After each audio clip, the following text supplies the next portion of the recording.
Spires and Magic, Rise of Spider-Man. Chapter 16, Friendship Express. From newspaper articles to radio shows, the race between Wonderbolt's Captain Spitfire and Ponyville's hero Spider-Man became the single most talked about subject in Equestria. The challenge was accepted 2 days ago, and tickets for the event were already sold out. Luckily, thanks to Spidey's request, his group of friends would be given exclusive passes to both Manhattan Palace and the race. With the reservations ready and destination set, everybody waited for the team to arrive. Twilight, most of her intelligent nature, inspected the collection of suitcases her friends brought, and Spike followed with a checklist in hand. The others sat not too far from the unicorn's position in a row of benches, considering they were going to be away from Ponyville for a number of days. Twilight wanted to be certain everything was accounted for.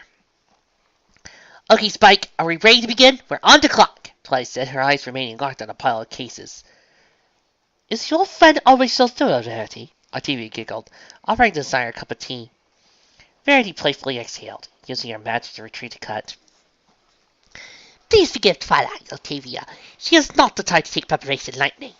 The warm, sweet scent of the drink seeped into her nostrils, causing a blissful sigh to escape from Verity's mouth. "I hope this does not discourage you from accompanying us to Manhattan." "Hardly. I enjoy the unique air your friends seclude." The puff bears took a sip of their tea simultaneously, as the librarian and the dragon continued their inspection. A smile on the Gray's pony face remained intact. "Which reminds me, I simply must thank you again for inviting me. Village life could be so lackluster. Manhattan shall be a breath of fresh air." Wait, have we done two chapters with Octavia here and not have had Finals show up? Isn't that like a law in the Brony fandom? You know, if we mention Octavia, Finals gotta show up. I mean, this is just weird. Bringing a hoof, Rarity waved and hollowly laughed.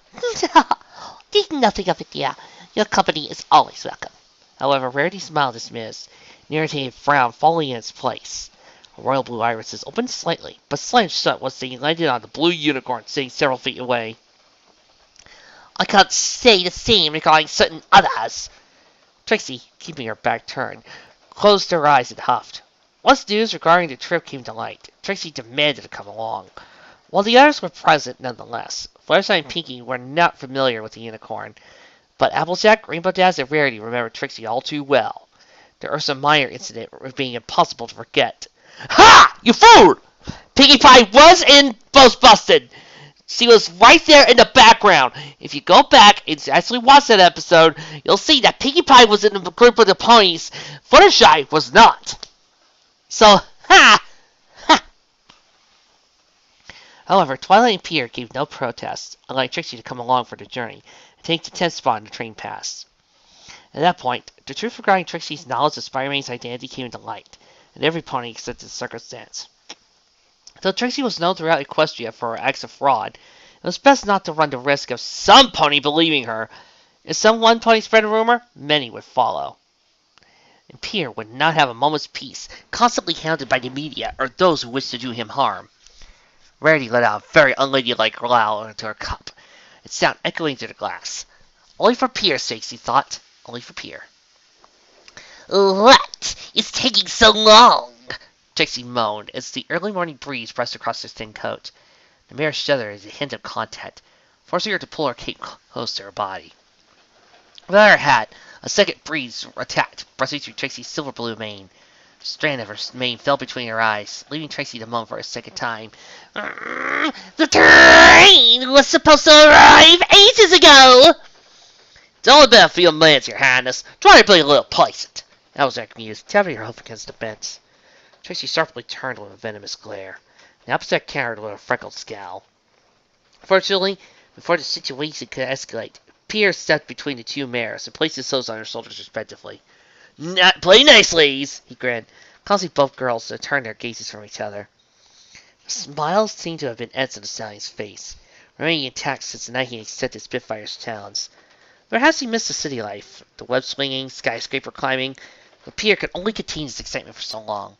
Hopping from the bench, Pierre trotted over to Fluttershy and placed his hose on her shoulders, sending the Pegasus into a spiral of gayness. She just saw Rainbow Dash walk by. Her coat grew warm, burning immensely as Pierre's seat gracefully graced her own. "You're gonna love to see Fluttershy. Are you excited?" Pierre chuckled, unaware of the frazzled state Fluttershy was in. Her mind grew fuzzy, disabling any intellect she had momentarily. Fluttershy's cheeks grew hotter. Her heart thundered to burst from her chest. Again, Rainbow Dash just walked by, shaking her rude thing. Somehow, she managed to nod her head, not verbally responding to Pierre's question. But the second he broke away from the Pegasus, Fluttershy's wings rose, perking with a familiar stiffness, and Dash's tail just lifted up. Luckily, Rainbow Dash saw what was transpiring and pulled Fluttershy out of sight before anybody could notice. "Careful, Fluttershy. You could poke somebody's eye out with those things," she politely, more sarcastically standard. The flesh on Fluttershy's face remained a fair shade of crimson, worsening upon layer of her ocean blue eyes and her perked wings. Shaking her head, Fluttershy slammed her eyes shut and let out a series of whimpers. The pitch is heightening every second. "Not again," she thought. This was the gala all over again. "Alright, Fluttershy, just recite the alphabet slowly. That should calm you down. I mean, once. I'll just sit here, watch a couple of mares walk by, and I'll show you. See, there's my wing boner. Now, A, B, C, D, E. Hey, howdy, partner. Hey, how's it hanging? LGA, pick your horse to your feet! Partner? Boing! While part of her wanted to come into contact with Pierre again, Fluttershy did not want to relieve the humiliation of that night. Her wings slammed back to her side with a snap, causing the meek princess to lay herself out. Once the situation was rectified, Fluttershy lowered her body until Rainbow's shadow concealed her entire being. "I'm sorry, Rainbow. I didn't mean this to happen again. It's just that whenever you're near me, I just... whoa." Yeah. I know I'm good looking. I know I'm hot. Just try to keep the girls down, will ya? But Rainbow, you like playing with my girls. Rainbow nonchalantly replied, her gaze fixed on the stallion of interest. Unlike Fluttershy, whose interest in Peter was positive, Rainbow seemed to be the opposite, evident by the glance he held. Can't believe Spitfire chose him. Why not me? I can actually fly, for crying out loud! What do you think, Flares? I'll let Dash on this. Rainbow awaited a response for several moments, but after what seemed like minutes, she turned, only to find Fluttershy had long left her company. Sitting her eyes, Rainbow found that her pink-maned friend was walking her way back to where Pierre stood. Rainbow let out an exasperated groan as her hoof fell over her forehead. She ready to chase Fluttershy down, but her sense of logic intervened in the form of a defeated sigh. Tremors vibrated through the railroad, followed by the sound of turning that echoed across the sky. Pierre stopped next to Twilight, and stood to his sight to the approaching train from afar, its black fumes escaping from its exhaust port. As the train neared the station, Twilight's eyes scrolled through the list and spiced hand one last time.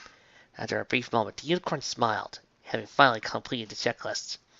"So, we're good to go?" Pierre chuckled, earning a giggle from the lavender mare. Piggy emerged from his suitcase just inches behind Pierre, causing the stallion to let out a high-pitched yelp. "Yeah, we're good to go!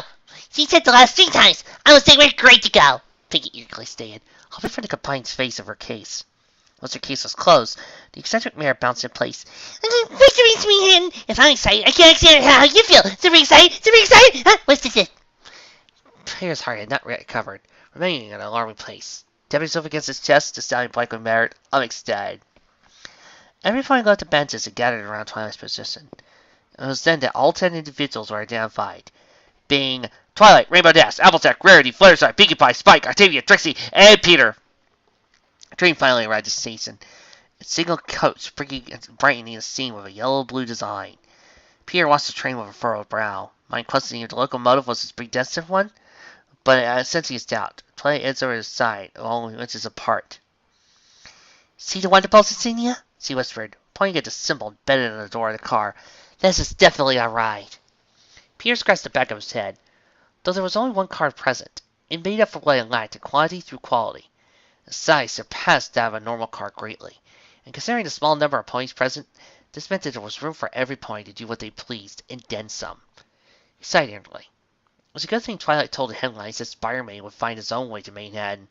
As he hadn't, it would not take much for any pony to deduce Spider-Man's identity from a group of mares, a dragon, and a stallion. Hey! I want to be called Spider Dude! I I identify myself as a man! Can't beat that logic. That would have been awkward. Rolling his eyes, Pierre pushed his worries to the wayward side of his mind. First class, huh? This gets better by the minute. Sans eyes widened the late realization. You ever pass, Twilight? And a flash of pink energy. The past appeared right above Pierre's snoot. As he let out a second yelp, Twilight closed her eyes and giggled innocently. Take it that answer your question? Pierre shrugged his shoulders and followed Twilight into the train, while Rainbow laughed at his expense. After introductions and several security precautions, every pony boarded the train. However, the luxury of the car was unparalleled, far exceeding any pony's expectations. If not for the exterior, the interior would have been mistaken for one's home. A large sofa sat in the middle of the room, bolts drilled into the legs for obvious reasons. Why am I just imagining Tony Stark's playing back on the first Iron Man movie? Unlike his makeshift predecessors, bearing cushions as hard as steel, this particular sofa could rival the softest of beds in massive largest in size. But that was a taste of what the car had to offer. With 5 rooms separated from the main lobby, half of the group opened their doors alternatively. Behind the first 3 doors were a pair of bunk beds in each room, combining to a total of 12. The kitchen occupied the 4th, equipped with all things mandatory for eatery means. The 5th served only as a storage room, with extra mixes, utensils, and condiments stacked across the shelves. So, I'm not the only pony riding this train? Every pony turned at the sound that came from behind, finding a mare with a snow-white coat standing by the entrance, sky-blue streaks running through her royal blue mane. She lifted her violet shades and placed them behind her perked ears, revealing a fair, crimson irises. However, they whitened upon sliding in the group gathered before her, particularly the gray pony hidden among them. Okay, I stand corrected. It just took her a chapter. Dude, like, you should know by now, ain't no fit gonna go very long without me joining up with my Atavi. Just ain't done. I gotta hang out with my girl. Yeah, I suppose you're right. Holy smokes, Tavi, what are you doing here? See happily, she said, westering her wave. TV's sponsors lackluster. The former half-smiled smile. Vital scratch, this is certainly a surprise. She paused, struggling to find the best word. The shock remained intact, but Octavia shook her head, extending her hoof to the group while her sight remained locked on Vital. I'm here as Rarity's guest on course for Main Hunt. Closing her eyes, she sarcastically added, I take it on the wrong train. No way! I'm going to Main Hunt too! I'm actually the DJ for the Spitfire Spider-Man race. Awesome, right? Vital remained upbeat, undeterred by her friend's sarcasm. Same instant, Vital remained to take it from behind her ear and extended to Octavia to see. Luckily, this sweet pass Spitfire gave me allows anybody to board whenever they want, wherever they want. Guess it was just a good thing I missed the train yesterday, because not only is my buddy Octavia here, but the original party animal, Pinkie Pie's here too. Vital Scratch hopped over to Pinkie. Both mares greeted each other with a friendly high hoof, followed by a down low. Afterward, the DJ reacquainted herself with the others, making up for lost time since the end of the wedding. Ow! Ow! Oh! Ow! Sorry. Terrible whiplash here. Ow! I know they didn't really set a time frame at the beginning of this fic, but the story was made back in 2011. So, with the way you could almost assume that it was supposed to be set sometime shortly after Luna eclipsed, but when you throw in the Care-a-Lot wedding in there, that raises a certain question. I.e., why was Luna acting so depressed earlier in the chapters when the Care-a-Lot wedding she had no problems? So when you get hit with something like this, the temporal flux hits you hard. Ow, sweet baby Celestia.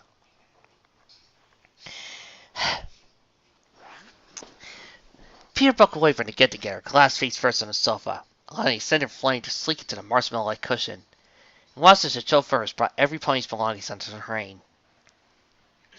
Based on what Twilight told him, it'd be 2 full days until they reached Manhattan. With a race 5 days away, Peter had plenty of time to think things over. The train's horn blared, echoing across the airways. For a long, to drain to main hand officially began. Pierre lifted his head and furrowed his brow to collect himself back and scattered around the sofa. He'd think about things later. Right now, it's best to help the girls get situated. Leaping against his will, from the comfort of himself provided. Pierre trotted over to his backpack. However, some of his tracks was his hazel irises, spotted on crimson cloth hanging from the bottom of his bag. Oh man, not again! His mind spat, not wanting the tricksy incident to replicate itself. Luckily, the cloth Pierre found was not his costume, but a scarf. It was actually a gift given to him just before his departure from Ponyville. His heart lightened, causing Pierre's lips to curl into a warm smile. The crimson design was circle, but a small blue circle rested near the lower half, with 4 golden ponies embedded within. Above the circles were the words Cutie Mark, and below was the Cutie Shayers. Pierre's mind recollected yesterday's events, namely his time spent with Sleebill, Skulu, and Applebloom. You know what Vic did the whole entire insert future events into the story and not give me temporal whiplash? Arcade Strikers, classic, The Elements of Harmony, and Save Hero Worlds. That one was able to illustrate and bring in future stories without disrupting too much of the time flow and throwing me out of the story. Speaking of which, it has been a while since we've done anything for Arcade Striker, hasn't it? Maybe I should go back. Pierre sat in a bright, upright position with his hose folded across his chest. The day was a gorgeous one. The sun burned brightly overhead, but not enough to cause any discomfort. Sadly, he spent the majority of the day helping Twilight and Trixie pack, the latter being a tad obnoxious about it. With that done, Pierre would have the entire day to himself. The Crusaders wanted to have a team meeting with their begrudged leader before his departure for Manhattan. A sense of dread washed over his mind. Pierre hoped the Crusaders didn't have another plan to earn their cutie marks. The last time they tried, Pierre was left with drenched coats and a soggy attitude. Turned out, swimming was not his special talent. At the same moment, the door slowly opened, freeing Pierre from his daydream. Applebloom was scurrying to the clubhouse first, bright orange pupils widening as they lighted on Pierre. Unfortunately, Skulu had not slowed any, causing the young filly to collide with Applebloom. They both ended up in a tangled heap just inches away from Pierre, who could only watch the spectacle aimlessly. "I told you he'd be here!" Applebloom slurred, her eyes struggling to fixate back into position. Skulu, shaking her head, flapped her wings to lift herself on the ground, but failed to make any vertical progress. After Pierre placed his hose under her body, he gently lifted the filly from the ground, earning a flushed yet irritated glare from Skulu. "That wasn't me. That was Sleebill that said Pete wouldn't show," Skulu replied, pushing herself free from Pierre's grasp. Pierre raised his brow. Speaking of which, where is Sleebill?" Every pony in the room turned their gaze to the open door, awaiting the snow-white filly to make her appearance. But only a gentle breeze entered the abode, pushing the door further open. All of the Crusaders, Sleebill was least likely to ever miss a meeting. Her presence had always been felt, especially from Pierre's perspective. But that came from the fact Sleepy usually remained physically close, in terms of proximity to the stallion, usually by his side or right behind him. Pierre not paid it any mind, really. He figured he just thought his blank flank was too weird of a sight to ignore. Yeah, a horse without a tattoo on his butt is weird. Pierre placed himself over his forehead. I'm going to need therapy. Before he could dive further into the subject, Sleebill slowly reared her lavender head through the door. Her bright emerald irises sifted from every point in the clubhouse. Once he found Pierre, Sleebill cowered, taking a step back outside. Skulu and Applebloom rushed in after their friend, dragged her inside, despite her protesting whimpers. This continued for several moments, until the tiny unicorn sat inches under Pierre. But, instead of the usual cheering light or sprite smile, Sleep murmured an incoherent squeak, which, unfortunately, made Sleebill adorable. Pierre grinned slightly, resisting the urge to coo. This is so cute! With a small smile on his face, the stallion placed himself on top of Sleebill. What's wrong, Slee? Slee gave no distracted response. She only clutched the back of her hose tightly enough to strangle a living being. Her face grew hot, particularly her reddened cheeks. She found herself leaning into Pierre's hoof. Realizing what she was doing, Slee's throat screamed, freeing the filly from her trance. Her cheeks turned a deeper shade of crimson, prompting Slee to turn her friends for help. Skulu and Applebloom failed their legs about successively. But once Pierre stood to his gaze at them, he found them only whistling forcefully. Much to every pony's relief, Pierre densely shrugged his shoulders. After an awkward moment of silence, Sweetbelle finally grabbed her nerve and pushed the bag over Pierre with her snoot. This is for you, Pierre. Sweetie stammered, struggling to maintain eye contact with the stallion. Removing his hood from Sweetie's head, Pierre reached out for the bag. What's this? Evelyn nuzzled to Pierre's side until she was wrapped under the hoof. It's a present. We were going to wait for you to come back from Manhattan, but... Scootaloo hopped to Pierre's shoulders, body nuzzling his mane. Sweetbelle insisted I would give it to you now. This was mostly her idea. Is that right? Pierre replied. She wasn't scared by Scootaloo. Sweetbelle brushed their hooves against each other. Unaware of blush, it turned to a dewy shade of pink. Sinking her head, she opened the bag, revealing a small crimson cloth with a golden underlaying. I thought you would like a uniform. She bit her lower lip, turning her gaze to the ground shamefully. I didn't have enough to make the right size. Pierre only stared at the cloth stonily, adding to Sweetbelle's growing misery. Once Scootaloo hopped from his shoulders, the stallion, much to Sweetie's surprise, grinned happily. He held the cloth out, emphasizing every detail, especially the golden underlay that lit to sparkle in his hazel eyes. Without a hint of hesitation, Pierre slid the cloth around his neck. While it might not have been the life Sweetie longed for, Pierre seemed to have been pleased, chuckling with the scarf that tickled the top of his back. Well, I'm touched. Pierre's voice was genuine, filled with warmthness the girls had grown to adore. Reaching out, he pulled the apple bloom and Scootaloo in an embrace, one smiling while the latter groaned. Thanks, girls. A sad look filled Sweetie's irises, the empty feeling that kept consuming her. Her eyes grew wide as saucers when a pair of hooves found their way around her body. Pierre's cheek brushed against Sweetbelle's own gingerly, causing the feeling's body to temperature rise drastically. Oh, great! Not the little girls! Please don't let Pierre become a pet! Oh, please, oh, please, oh, please! Thank you, Sweetie. Pierre's grip only tightened, but the filly didn't seem to mind, evident by the wide smile she bore. You know what? I'm glad for this fic. I'm glad that this fic is right now taking this small little side detour to tell us this story, to let Pierre have a race and go through all this. I am so glad for this small little detour. I almost forgot about what was important to the plot. You know, I almost forgot completely about how there was this nice little storyline about Pierre losing his powers. I've completely forgotten about that. I'm wondering when we're going to get back to the idea that Pierre is slowly losing his powers and needs to get them back. I mean, have we forgotten that plot point? Because I sure haven't. Why are we still busy with this? It was silly. A gift so small meant the entire world to Pierre. Crusaders were annoying at times, but couldn't take away from their innocence. As Pierre wrapped the scarf around his neck, his mind wandered, trying his best to repay the Crusaders. He knew they loved a souvenir from the trip, nearly something Spider-Man related, but Pierre threw his brow as the thought, knowing if he wanted to do such a thing, he needed bits, so that he was relatively short of. Pierre shrugged his shoulders in defeated fashion. He figured something out. Right now, he only had the trip to look forward to. Hopefully that wouldn't go off without a hitch. Suddenly Pierre's eyes widened at the late realization. He put himself on the sofa, finding every pony gone. And once he stole a glance at his nearest window, he found the previous blue sky had turned black. Nightfall taking over. Ha, frack! Who's using Dragon Balls? His ears rose, twisting at the sound of laughter that gathered from one behind the bedroom doors. Rubbing his hoof across his eyes, Pierre could only scold himself for drifting off and not realizing it. He contemplated on entering the room, but his air made up for it, knowing it was best to stay away from all girls' meeting. Considering how late it might have been, Pierre decided to go into one of the spare bedrooms. Once he reached the door furthest away from the one every pony occupied, he entered without so much as a second thought. Parker! Pierre's eyes widened as he snapped his head to face the right in which the voice came from, and found not only Trixie, who sat idly by the window, her hot blood frozen against the cold surface. So, you've finally woken up, she dully added, sending her gaze back to the window. Sorry, Trixie, I didn't mean to barge in like this, Pierre quickly stated, scratching the back of his head. I thought you might have been in there with the others.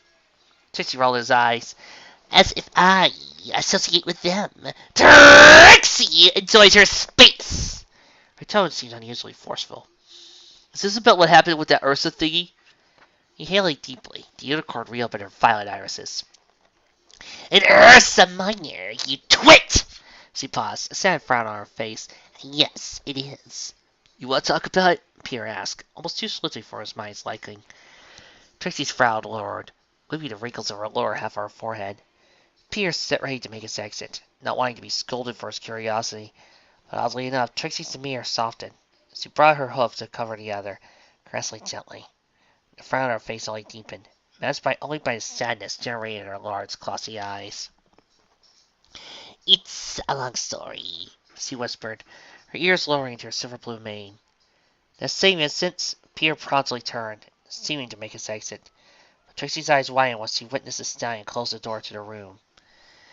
All the while remaining inside, was Bob available on the bed. Pierre took a seat next to the mare.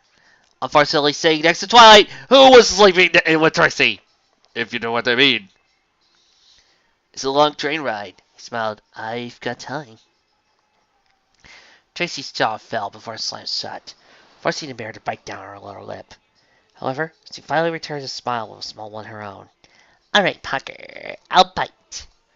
And she running her hoof through her silky mane. Trixie shifted her gaze back to the window. See the stars in the sky? Aren't they grand? Pierre edged over, his flank nearly grazing the side of Trixie's own. He glanced at the window, but his attention remained on Sarah and Amir. Gone was her boastful tone, replaced with somberness. Pierre chose not to speak, giving a simple affirming nod instead.